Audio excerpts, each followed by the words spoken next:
Alrighty guys, this is snugsonblitz and I'm back with another video for you today. If you've been watching my videos for some time now, you'll know that every video I share with you has some sort of message, a lesson, so to speak, that I want to share with you. It's a tip, a piece of advice, something that will help make you a little better player. If you're over 65%, you're probably going to go, yeah, I know all that. Okay, cool, no problem. Then you can check out other people's channels. Fatness is great. But maybe I'll show you something that you didn't know. And that's what I'm hoping to do today. And we're going to be talking about hull down beasts. I love going hull down because you're pretty much impervious. Unfortunately, in this game, we're going to come across a very serious bunch of tanks that are hull down, and there's not much I can do. They've got this Trovelwagen thingamajiggy, the CC64, and I think the Cent 5-1 is on their team. Now those three tanks are pretty much hull down gods. Now ideally I'd like the ST1 to come over with me to A, but he's gonna go to B, so not bad. A can kind of be a death trap. I think B is probably the safer bet for most tanks. If you're a tank destroyer, you want to head over to this side, the corners, and support your team at A and B, but C is really not the best place to play this map, I don't think. What I'm hoping is their hull down beasts are not all concentrated over here. Maybe some are heading to B, one at C would be nice. Splitting them up would be ideal. Okay, we've got one of them here. The Tigers decided to push on in. I'm not sure that's the wisest move. Uh-oh, 2 tanks, 3 tanks. Oh, brother. So that's 3 hull down beasts versus our Tiger and myself. I've just fired.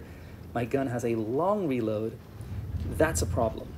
I think they're going to be able to shred this Tiger pretty quickly if they're decent players. He's going to struggle to be able to get out of this position.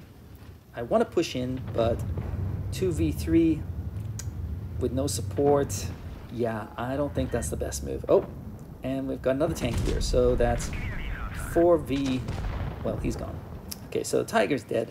Luckily, we were able to get rid of the KV4, but now we have 3 hull down beasts coming my way. I've got quite a long reload, and if they know what they're doing, once I've fired, I could be mincemeat. So what I'm going to do is just play defensively. I'm going to take this position here, use this bunker thingamajiggy to give myself some cover, and let my tank destroyers go to work. My buddy's sitting back there, and so is the T58. So hopefully, okay, I bounced that shot. That was nice. I know they'd love to get rid of me, but in order to do so, they're going to have to come over this hill and give tank destroyers a shot. Just want to get rid of one of them. And get rid of one of them, we have a chance. Okay, look at this tank. I mean, crazy red. Cannot pen him. And I'm getting hit from the side now, so not great news. Whew, we are in a little bit of trouble. Luckily, the CC is a one-shot, and this guy really wants me, but he got hit for his trouble, so he's backing on up. I would have just continued on in. Sometimes you got to risk it, right? Take a hit for your trouble. Love to get rid of the CC64, so I'm going to risk it. Don't mind taking a hit. Luckily, I'm able to hit him and not get hit in return. I don't have that much health left, and the Trovelwagen thingamajiggy is quite healthy. I am going to struggle to pen him, so I'm going to relocate now, see if I can get some better angles. I'll leave my tank destroyers there. As you can see, they haven't moved for most of the game. Why? Because they're doing their job. I'm doing my job just by spotting up the enemy and not dying. Once I die, then they can become invisible to our tank destroyers. The T92E1 here did push around here with me. That's great news. So the two of us should be able to take on this Cent. I'll take a hit for my trouble, but hopefully that emboldens the T92 to come in here. Now the Trav is coming back to help out his buddy, but luckily our T28 has decided to push in here now. Just trying to conserve my hit points and look for those shots. Here's a good one. That's nice. Okay, so I took hit for my trouble. As you can see, I was able to return the favor by a 400 damage shot. So I don't mind taking 160 as long as I've got health, right? That seems like a good trade. And now it's down to the last tank. Great work, tank destroyers. That's what you got to do when you're dealing with hull down tanks, in my opinion. You've got to force them out of their position, bring them to your big guns that can actually hit them.